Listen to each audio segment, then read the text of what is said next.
Citizens, awake! Remember how silk and silver were once stored in your warehouses, how saintly and crowned heads once passed by your windows. Awake, for tomorrow your spires shall again tower up into a blue and white Bavarian sky.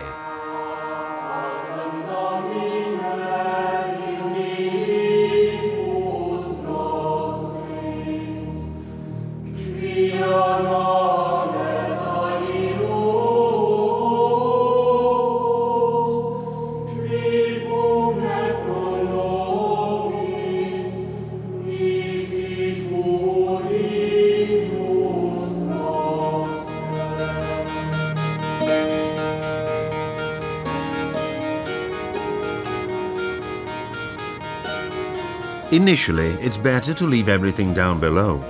The smoke from the grilled sausages and the expectation of Bavarian phlegm. The city's cosmopolitanism floats over its church towers, while in the patchwork of its tiled roofs, centuries of German history are reflected. Bishops, dukes and emperors were its temporary heroes. Regensburg allowed them to court it like a paramour. It gained prestige through them and shared their demise.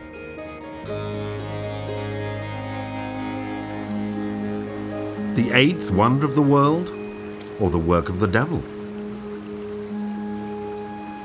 Battling against the Danube and its ice flows, in the 12th century the people of Regensburg built this bridge.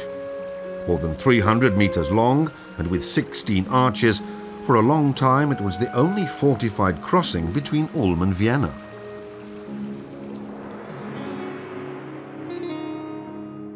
This was the gateway to the east. For Charlemagne, for the Crusaders, and for Regensburg's merchants. In Central Europe, they controlled the trade in luxury goods, pelts from Poland, silk from Vienna, spices from the Far East. But the proud structure over the Danube has a dark side to it. The architect who built it is said to have been in a race with the cathedral architect to see who could finish first. When he saw that the church was progressing faster than his project, the bridge builder made a pact with the devil. His rival threw himself from the spire.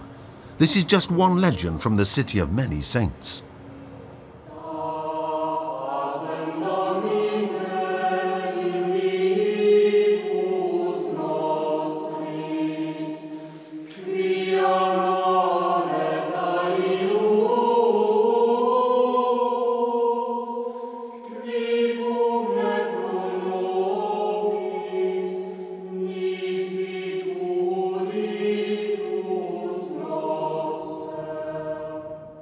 Hear ye, last night the Lord took Matthias Runtinger.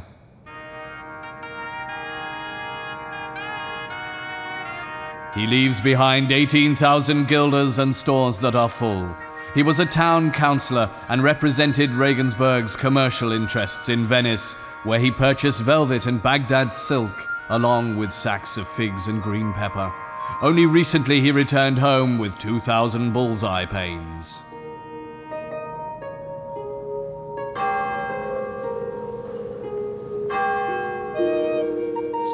This is all recorded in the Great Book. Margaret, his housekeeper, also wrote in it. She is even skilled in accounting and took care of business and money changing when Runtinger was on his travels.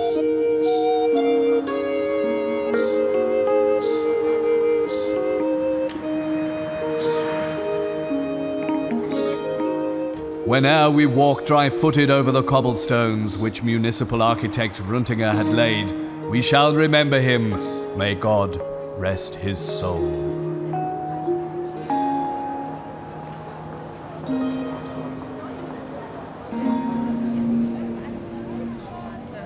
The Middle Ages in Regensburg were no dark era.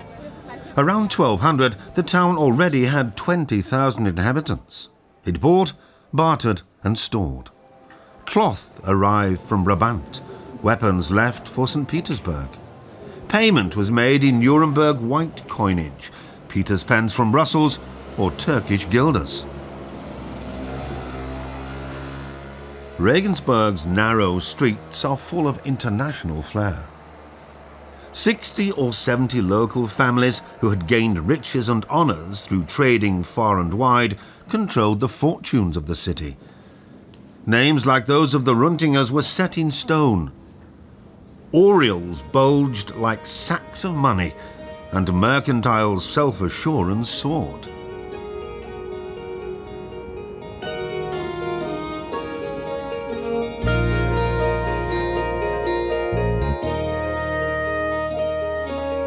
Some 70 family residences reaching Italian style to the heavens. No matter how high the churches were built, they were literally overshadowed by the seats of old established patricians and nouveau riche merchants.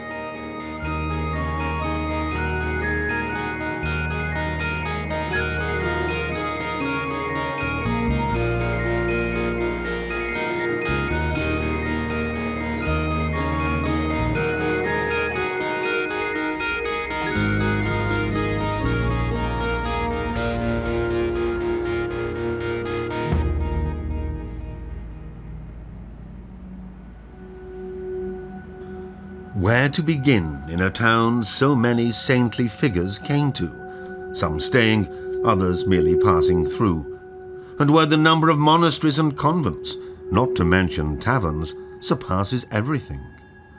With the old chapel, perhaps, because it symbolizes Regensburg's golden era.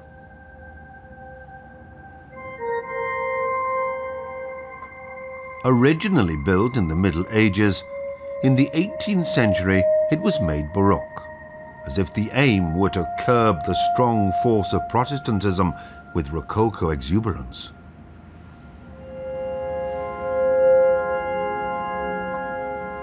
A Bavarian duke who became emperor stands for Regensburg's heyday. Around the year 1000, Henry II and his wife, Kunigunda, saved the old chapel from decay, and in Regensburg replaced feuding with piety.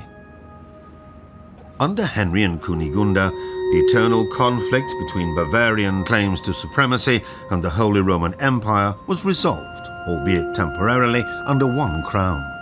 War gave way to culture. Book illuminators were at work in the monasteries, and scientists studied the stars.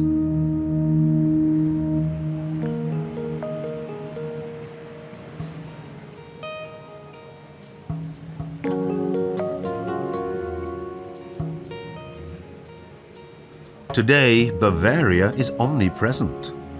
Back then, it lay around the town like a belt, cutting it off from estates and harassing it with customs duties. At the gates of Regensburg, Bavarian dukes fought against kings, bishops against emperors. The city strove to emerge from such conflicts as an independent third party. It sustained wounds in the process and at the same time amassed privileges. Finally, Regensburg shook off the last disagreeable suitor and in 1245 became a free imperial city. The patrician families managed their affairs as if riches flowed as incessantly as the waters of the Danube. When ambassadors arrived from all over Europe to attend the imperial diet, including the emperor himself, the people of Regensburg forgot that their success was being eaten away more and more by feuding in the disrupted and not at all so holy Roman Empire.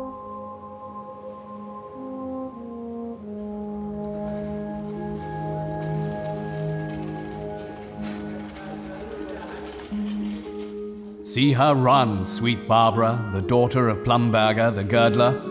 Emperor Charles, the fifth by name, in whose realm the sun never sets, but in which the faithful wage war on one another, has sent for a comely wench for the night.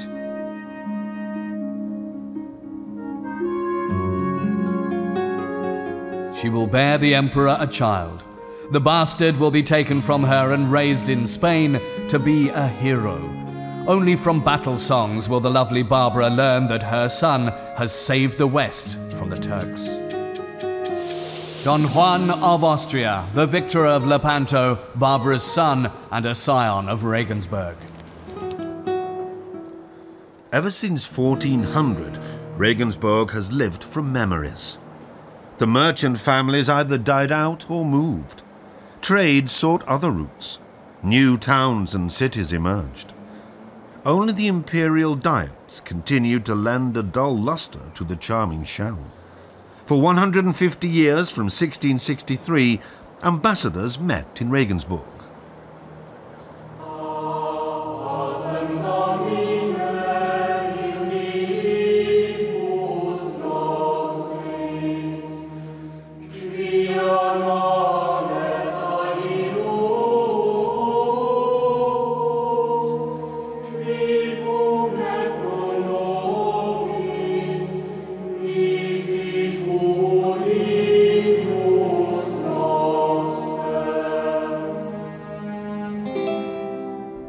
We Regensburgers make sure we're short of nothing.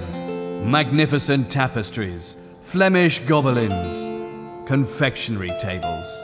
Then there are the ecclesiastical and the secular princes, Catholic and Protestant cities, Rhenish and Swabian benches who meet in antechambers and scheme in back rooms. Our town hall is turning into a realm within a realm. The Emperor is coming. Roll out the baldachin and set tables for his retinue. Outside, the coaches and the sedan chairs are waiting, and the ladies in the legations. A ball here, an opera there, fancy dress occasions, dinners, firework displays. Members of the Congress are dancing. Things are moving after all in the realm.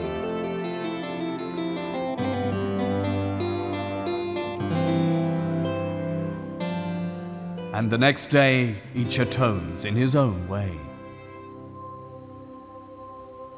When Emperor Charles V still sojourned here, despite being encircled by Catholicism, Regensburg had already decided to embrace Protestantism. In the middle of the 30 Years' War, it took only 4 years for the first Protestant church to be built here. Sober simplicity as opposed to Bavarian Baroque. Ambassadors to the imperial diet, the followers of the new religion flocked to its consecration in 1631. Knights and doctors gathered in the gallery, while upright citizens and ladies of high birth assembled in the nave. In those days, it seems, Regensburg reflected the state of the Holy Roman Empire. The city had flourished through it and would also founder with it.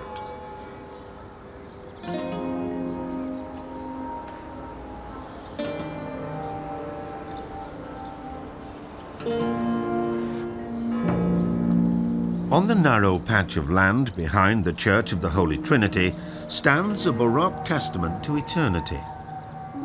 Any Protestant envoy from far-off lands who was about to meet his Maker in Regensburg could purchase a burial vault here for 100 guilders.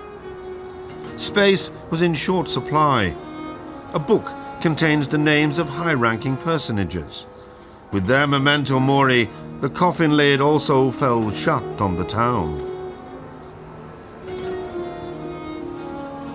All that remained of Regensburg's glory was the palace of Torn and Taxis. All around it fell into a long and deep sleep. Marginalized by history, Regensburg paled to just a dot on the map.